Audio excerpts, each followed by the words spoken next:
बुझाए किस ले अधर सूखे हिया के घाट कि बिन साजन ससुराल में कहाँ धरी हो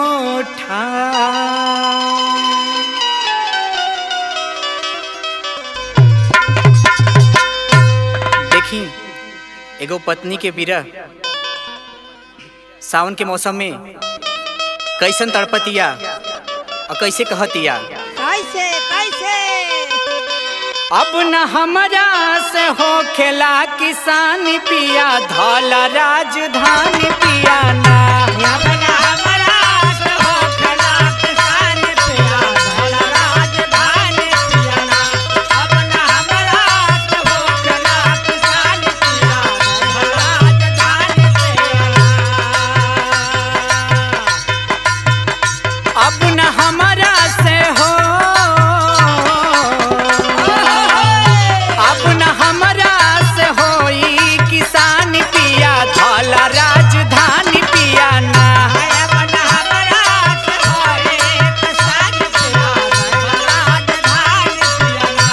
अब न हमरा से होई किसान पिया धौला राजधानी पिया ना। जब से गईला हमसे दूर राजा भैनी मजबूर। जब राजा भैले मजबूर राजा भैले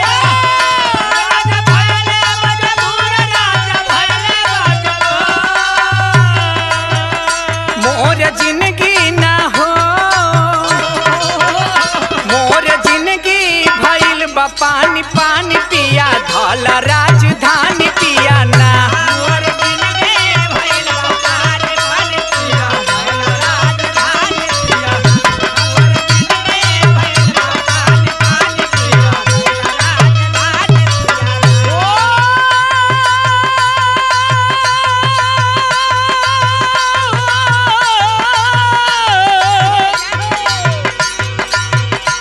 पानी पानी पिया ना।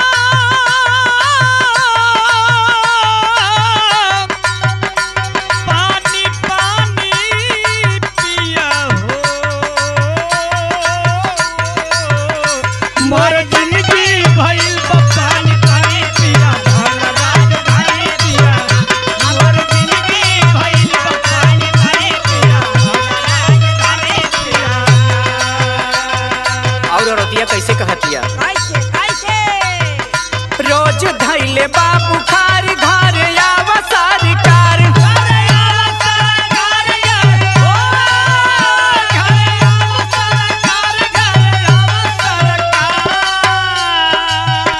ना त ढल जाई ना त ढल जाई गरम ई जवानी पिया धौला राजधानी पिया ना।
का कहतिया सुनी